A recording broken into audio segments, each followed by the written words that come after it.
cake juga bentuk aneh-aneh. Sekarang makan ice cream. Kak Ayah ngelakuin kegiatan seksual. Kasian sama jilbabnya asli. Orang-orang pada jaga jilbab. Kau kira itu jilbab cuman kain? Halo listener, selamat pagi, siang, sore, dan malam.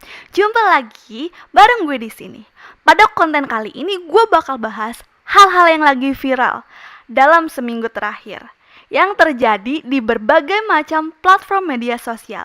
Ambil makanan dan minuman and just listen.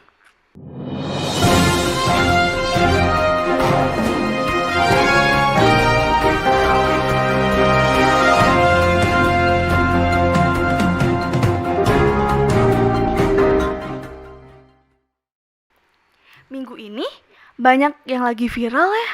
Berita viral pertama, kucing merupakan binatang yang lucu, gemoy. Banyak yang suka, sampai ada perkumpulannya.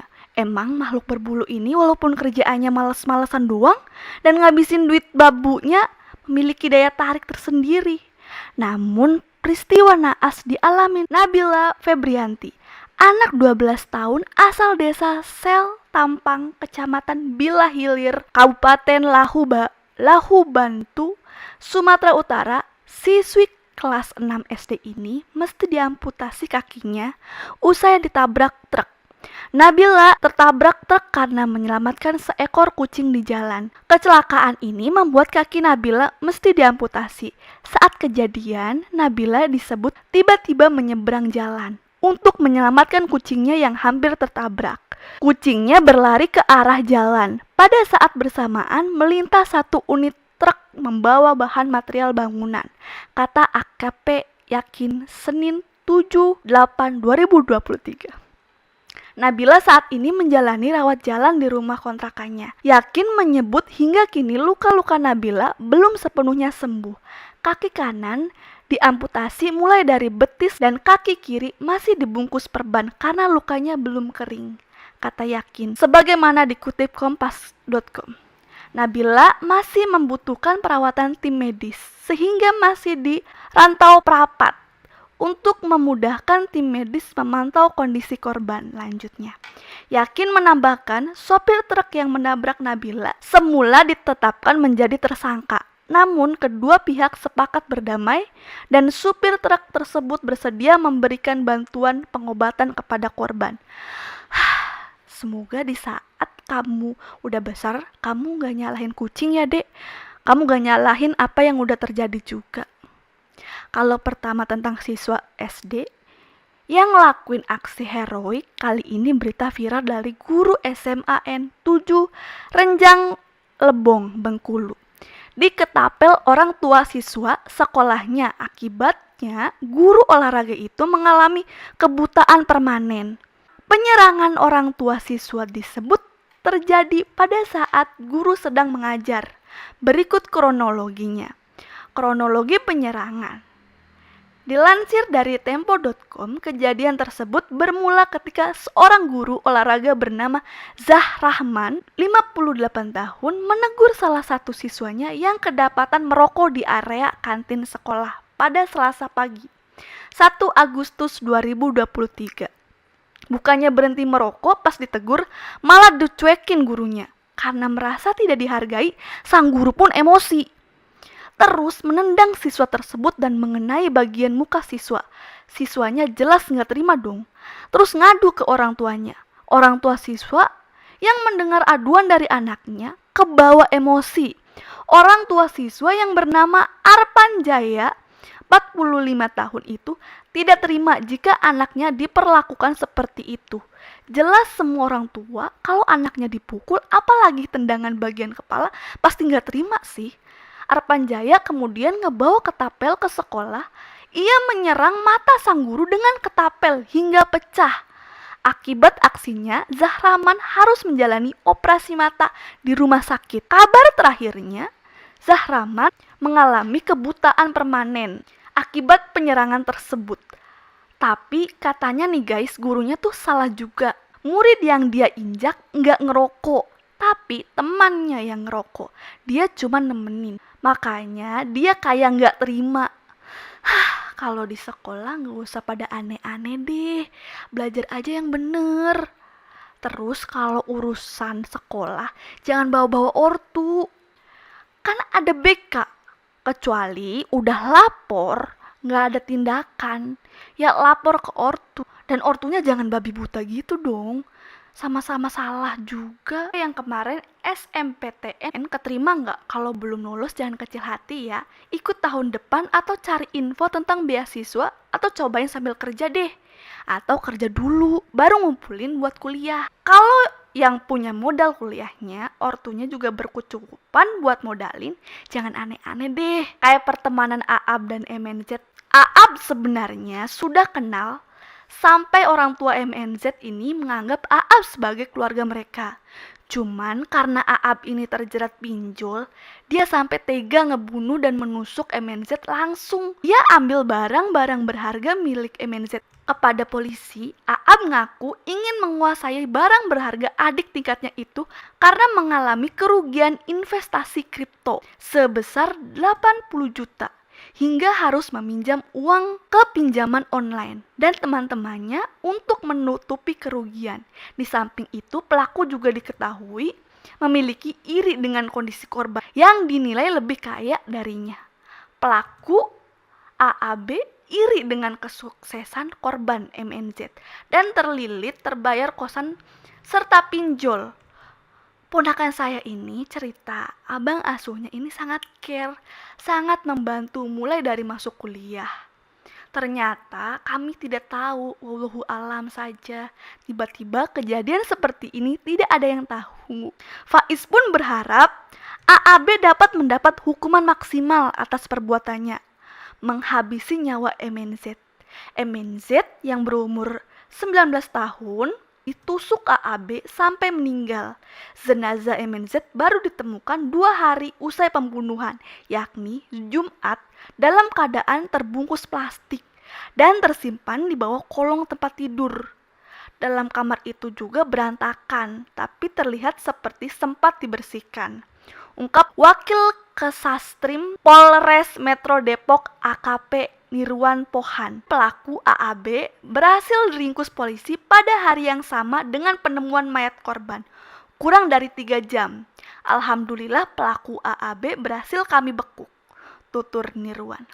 Cuman bisa giling-giling kepala gua. Manusia mana lagi yang harus kupercaya? Udah dianggap keluarga loh.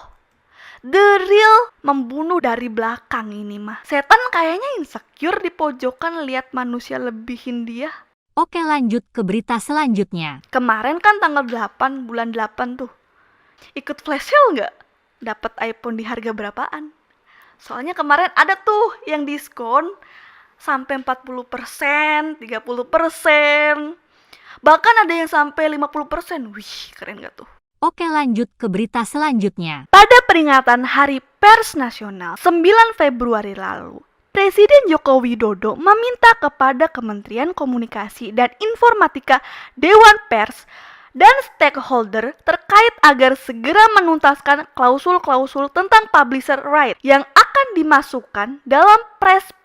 Saran saya bertemu dalam 1 bulan ini selesai Press-nya, kata Presiden Joko Widodo di Gedung Serbaguna Pemprov Sumut Deli Serdang, Sumatera Utara.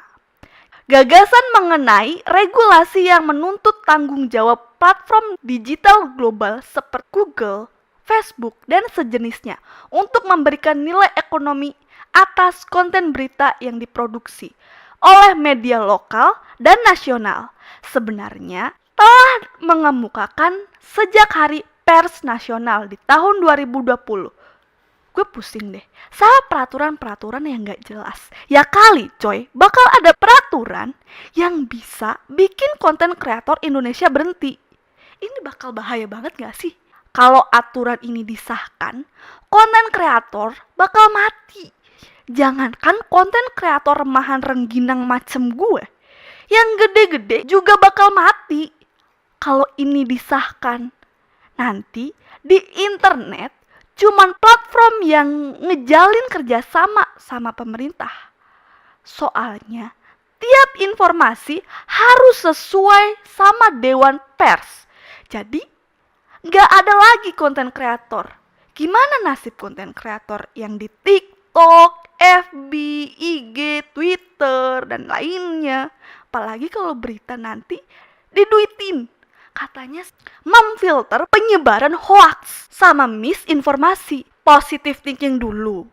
Jadi nggak ada penyebaran hoax karena semua sesuai kode etik jurnalistik dan undang-undang pers. Cuma ya sumber berita juga terbatas dong, nggak ada variasi berasa tinggal di korut yang isinya cuma propaganda. Gak bisa sharing info tentang pengetahuan, konspirasi elit global. Ya cuman satu coy beritanya. Sekelas Om Deddy aja worry cuy, bilang bahaya. Google sama YouTube pun ngirim surat. Mereka gak mau lah. Ada aturan ini, malah memberatkan Google-nya juga. Google atau YouTube harus ngasih tahu 24 hari sebelum perubahan algoritma. Padahal kan itu dapurnya mereka. Cuman orang dalam yang bisa tahu isi dapurnya. Mereka bakalan backlist Indo sih kalau sampai disahin. Mana naskah pun masih dirahasiakan lagi. Platform sosial media tuh nggak perlu ada yang ngawasin. Kita sendiri yang harus bijak saring info, saring tontonan. Konten YouTube sama TikTok meresahkan. Anak-anak kecil jadi toksik gara-gara isinya. YouTube ada YouTube Kids loh. Lagian mana peran ortu? Lagian di TV juga isinya sama. Nggak ramah anak kecil. Kalau masalah pengawasan sih. Terus kenapa kebebasan berekspresi makin susah? Bukannya kita harus kreatif ya? Di sekolah diajarinya selalu gitu soalnya. Kok sekarang nggak boleh tuh? Gimana? Terus nyalurin bakat gimana? Nyalurin emosi gimana? Disuruh diem-diem mulu. Stres yang ada. Taburan terus vandalisme gitu maunya. Tapi itu juga dilarang juga coy. Terus harus gimana? Heran makin kesana lagi. Apa karena tahun politik ya? Makanya disuruh diem. Oke, lanjut ke berita selanjutnya. Kali ini datang dari kontes kecantikan final Miss Universe Indonesia. Mendapat perlakuan kurang pantas dari oknum event organizer atau IO mereka. Diminta untuk melepas seluruh busananya di ruang terbuka. Peristiwa kurang mengenakan itu terjadi pada 1 Agustus 2023 lalu ketika oknum IO meminta para finalis untuk melepas busana dengan dalih body checking. Padahal tidak ada satupun agenda pemeriksaan fisik. Semestinya agenda saat itu ialah fitting gaun yang bakal digunakan para finalis di acara puncak. Body checking bikin tertekan RW. Salah satu finalis Miss Universe Indonesia mengaku gelisah dan tertekan saat diminta untuk melepas seluruh pakaiannya. Ia mengaku kaget karena agenda fitting pakaian yang telah dijadwalkan sebelumnya tiba-tiba berubah menjadi body checking. Saya sangat kaget dan gelisah saat itu karena tiba-tiba disuruh bugil di ruangan terbuka. Jadi benar-benar tertekan karena dilihat banyak orang, ujar dia saat jumpa pers di kawasan Kebayoran Baru, Jakarta Selatan. RW bercerita saat itu beberapa pasang mata tak lepas menyorot ketika ia melepas satu persatu pakaiannya. Tidak hanya wanita, tapi ada beberapa pria yang turut melihat tanpa busana di ballroom hotel. Waktu itu ada sekitar 3 orang laki-laki dan kurang lebih 5 orang perempuan di dalam ballroom. Saya sejujurnya tidak masalah kalau ada body checking, tapi agenda ini jadi masalah besar karena dilakukan di depan halayak ramai, ungkap dia. Pose tak wajar RW yang saat itu hanya mengenakan pakaian dalam bagian bawah lantas diminta untuk berpose. Oknum IO bahkan memintanya untuk berpose menantang yang sebelumnya tak pernah dilakukan olehnya. Kami disuruh melakukan beberapa pose. Saya juga merasa ketika melakukan beberapa pose seperti itu ada yang mengintip. Jadi saya sangat tertekan, tutur dia. Tidak hanya itu, RW mengaku sempat diraba-raba oknum IO. Mereka disebut tidak hanya dilihat tapi dipegang. Hal itu dilakukan setelah saya disuruh memperlihatkan tubuh bagian belakang saya, ungkap dia. Ia juga merasa sangat direndahkan dengan pose-pose yang diminta oknum IO. Ia menilai harga dirinya telah direndahkan sejadi-jadinya.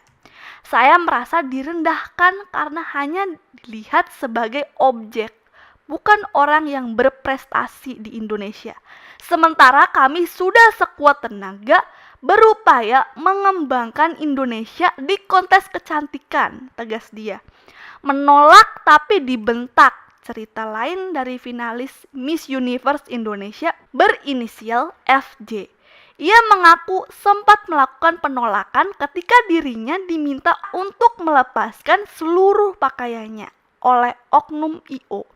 Ia menolak karena saat itu agendanya adalah fitting pakaian, bukan body checking.